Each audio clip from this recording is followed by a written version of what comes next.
휴무를 저는 좀 했으면 좋겠습니다. 근데 요즘 유튜브가 너무 잘 되어 있어서 여유 자본이 있어야 됩니다. 어떤 거는 정말 사진 찍고 싶고 저는 천년 차이 난다고 생각합니다.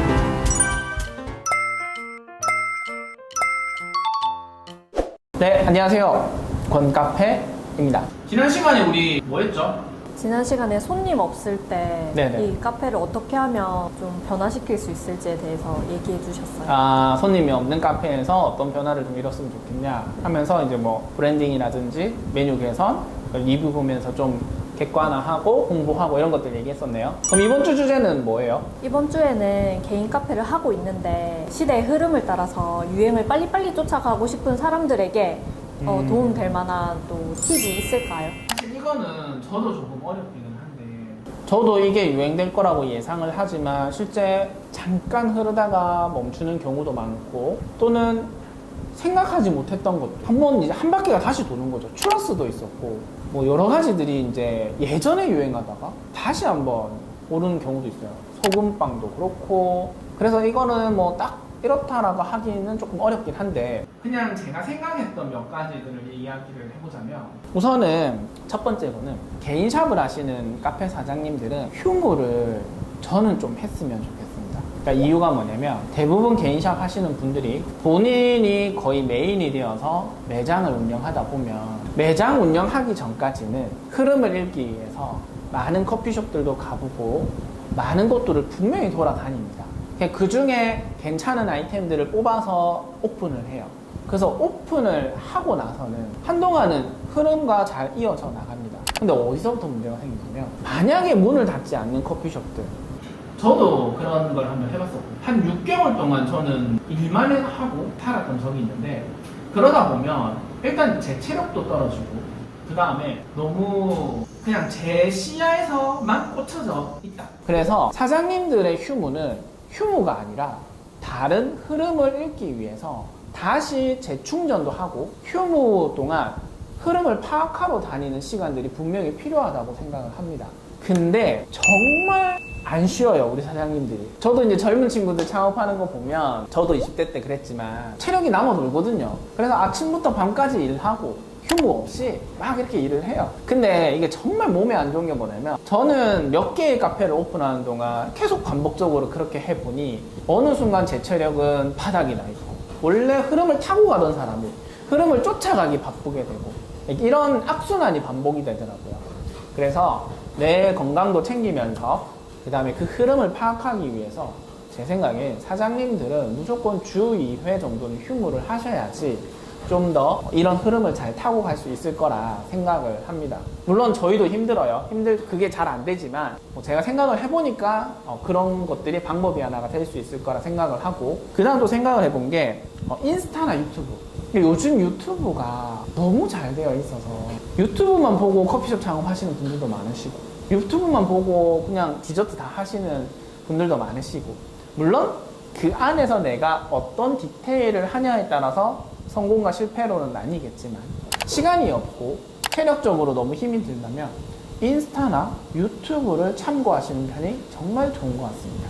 특히 인스타 같은 경우에는 저도 인스타로 많이 체크를 하는데 그냥 누워가지고 뭐 음료 사진, 뭐 예쁜 사진, 맛있는 음료, 뭐 맛있는 디저트 플레이팅 이런 거 치면은 정말 무수한 자료들이 나와요. 그다음 유튜브는 그거를 좀 어떻게 디테일하게 만드는지 어떠한 아이템이 딱 좋은 것 같은데 어떻게 만드는지 무조건 맛있고 예쁘다고 해서 우리 매장에서 할 수가 없을 수도 있으니까 우리 매장에서 할 수 있는 아이템을 한번 선정을 해서 이렇게 찾아보는 게 굉장히 좋을 거라고 생각하고요.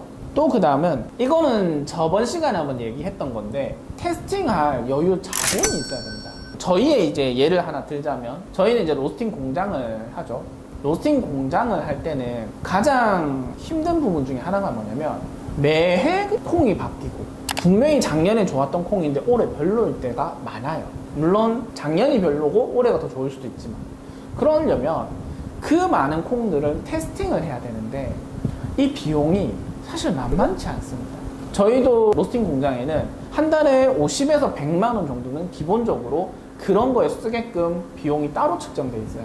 그런 게 되기 때문에 매해 나오는 콩들을 테스팅하고 매해 이제 바뀌는 흐름에 대해서 뭐 그런 것들에 대해서 공부도 하면서 할 수 있는데, 자본이 없거나 아까 1번에 얘기했듯이 사장님의 휴무가 없으면 이 흐름을 알고 싶어도 알 수가 없어요. 자, 만약에 어떠한 좋은 아이템을 내가 인스타나 유튜브나 아니면 주변을 다니면서 찾았어요. 나도 해보고 싶어. 근데 우선시 되는 게 뭐예요? 그 재료를 사야 되죠. 근데 예를 들어서 카라멜 시럽이라고 칩시다. 그러면 이 카라멜 시럽이 시중에 브랜드별로 거의 20개에서 30개가 있잖아요. 뭐 무조건 그 중에서도 내가 구하기 쉬우면서도 조금 편하게 살 수 있는 것들이 있겠죠. 그렇게 추려도 한 4, 5개가 돼요. 그러면 시럽이 보통 한 병에 15,000원 정도 하니까 그거 4, 5개만 사더라도 월세임이 한 10만 원이 나가죠. 근데 그런 것만 있나요? 접시도 또는 컵도, 뭐 시럽 말고도 또 다른 것도. 그러니까 이렇게 테스팅을 하기 위한 여유 자본이 굉장히 많이 들어가기 때문에 시작을 하실 때부터 여유 자금은 여유 있게 조금 갖고 계신 편이 좋은 것 같고, 그 다음에 이거는 조금 뭐 다른 얘기긴 한데, 같은 메뉴를 하더라도 플레이팅을 어떻게 하냐에 따라서 저는 천지 차이 난다고 생각합니다. 예를 들어서 단호박 케이크라고 칠게요. 2개 다 똑같은 단호박 케이크인데 어떤 거는 정말 사진 찍고 싶고 어떤 거는 그냥 단호박 케이크에 접시에 툭 나가요. 그러면 손님들이 봤을 때도 사진도 그냥 찍고 싶은 생각은 없어지는 거예요. 예쁜 게 더 맛있어 보일 텐데 그냥 무난한 거는 무난한 느낌을 줄 수도 있겠죠. 물론 맛이 달라지는 건 아니겠지만. 그래서 이런 흐름이나 유행은 플레이팅도 많은 영향을 주기 때문에 유행이나 흐름에 있어서 이런 것들에 대해서 많이 생각해 보시면 좋을 것 같아요. 혹시 뭐 오늘 얘기한 것 중에 궁금하신 거 있나요? 그러면 대표님은 유행을 따라가기 위해서 혹시 하고 계시는 작업들이나 무기적으로 하는 자료 수집 이런 게 따로 있으신가요? 우선 인스타나 유튜브를 통해서 한 잔의 음료의 퀄리티, 뭐 예를 들어 사진을 찍더라도 예쁘게 나오는 것, 그다음 플레이팅 이런 것들은 뭐 그쪽을 통해서 많이 찾아보고 있고, 그 다음에 우리는 지금도 체인을 준비하고 있지만 엄청나게 많은 냉동식품이나 생지 이런 것들에 다 사와서 이제 테스팅을 또 해보고, 그리고 샘플비나 이런 것들이 좀 아까울지 모르겠지만 먹어보고 아니다 싶으면은 그냥 가차없이 우리는 안 쓰고, 그리고 뭐 시럽이나 소스, 예를 들어서 퓨레라고 하면 우리가 준비할 때도 퓨레를 내가 한 5-6가지 정도 받아가지고 다 음료를 만들어 본 다음에 그러면 1개가 선정이 되면 4개는 별로일 거 아니야? 그럼 그걸 또 쓰지 않고 버리고, 그 다음에 녹차가 좀 이런 경우가 많은데 우리는 지금 녹차를 2가지 파우더를 섞어서 쓰잖아.